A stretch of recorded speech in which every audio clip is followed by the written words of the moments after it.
Je suis Marcel Mokopi, je suis promoteur d'un concept qui s'appelle, c'est un concept qui est universel, un incubateur qui permet aux jeunes qui sont porteurs de projets, porteurs d'idées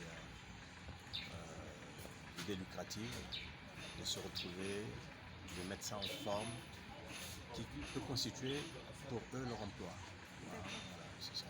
Vous êtes venu à Good School aujourd'hui rencontrer le président fondateur, le professeur Henri Poulaillon. Et avec le problème de chômage que nos jeunes rencontrent aujourd'hui, vous avez eu à discuter avec le professeur Henri Poulaillon. Pouvez-vous nous en dire plus sur cet échange? Très bien. Le professeur Poulaillon, que je connais très bien, m'a fait le plaisir justement de m'inviter pour qu'on puisse envisager une collaboration. J'ai proposé deux volets de school.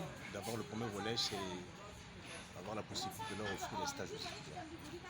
Parce que vous savez que le stage est obligatoire à vous étudiants à la fin de votre cursus ou même parfois au milieu, ceux qui préparent un master 2 ou licence, il faut absolument passer un stage et le soutenir pour avoir la plénitude de son diplôme. Tant que vous ne soutenez pas votre mémoire de stage, vous n'aurez pas la plénitude de votre diplôme, ce sera un diplôme partiel. Donc nous avons la possibilité justement de travailler avec des entreprises et également de préparer le terrain, de permettre aux étudiants justement de s'apprêter, de savoir comment, quand ils vont en entreprise, il y a un comportement à adopter. C'est ce que beaucoup de jeunes entreprises regrettent. Donc quand on va faire un stage en entreprise, on ne va pas systématiquement à la fin pour demander un emploi. On va pour faire son stage, c'est un stage gratuit. On ne va pas s'imposer dans une entreprise pour demander un salaire. Or que beaucoup de jeunes, quand ils vont faire le stage, parfois ils ont des attitudes ils bougent. Ils demandent parfois qu'on leur paie le transport. Alors que ça, c'est pas ça l'objectif. Vous devez être dans une entreprise, profiter de l'environnement qu'on vous offre pour maîtriser l'environnement de l'entreprise et bâtir votre rapport de stage à la fin pour soutenir. Le deuxième volet que nous avons discuté avec le professeur Poulaillon, c'est ce que je vous ai dit tout à l'heure, c'est la création d'un incubateur de développement. Un incubateur, c'est un cadre. Partout dans le monde, c'est à la mode. Malheureusement, ici, on n'a pas encore développé ça.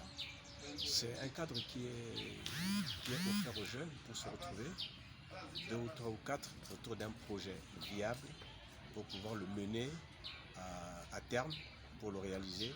Et ce projet constitue pour eux leur auto-emploi.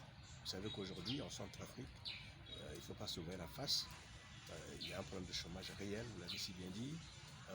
Hier, les jeunes, quand on finissait les études, on espérait à la fonction publique. C'était le premier employeur.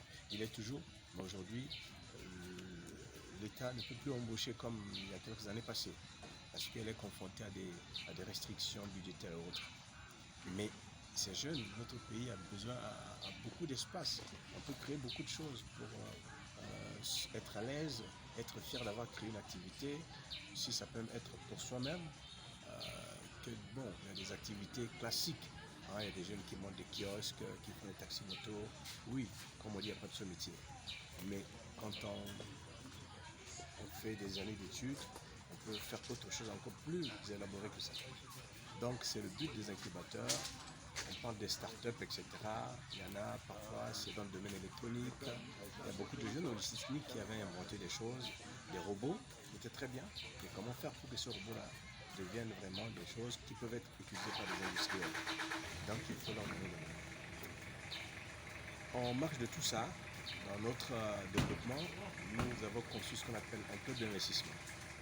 Vous savez, le club d'investissement, c'est quelque chose qui permettra à notre système de garantir les financements des projets sans passer par une banque. Aujourd'hui, vous êtes porteur d'un projet. Pour le réaliser, ce n'est pas facile. Il faut avoir un financement. Vous allez demander un crédit à la banque, on vous demande des tonnes de garanties que vous ne pouvez pas fournir. Donc nous avons ce qu'on appelle un club d'investissement. Ça, je ne peux pas l'expliquer maintenant, mais c'est quelque chose qui est tout à fait pratique et que à toutes les personnes qui vont venir justement adhérer à notre incubateur pour pouvoir choisir choisir les projets ou développer leurs projets, ils souscrivent systématiquement à ce club d'investissement. Ça permet de constituer un fonds de garantie que nous pouvons justement présenter à une banque pour avoir accès à des financements de 500 à 1 million à 2 millions pour réaliser les projets qui nous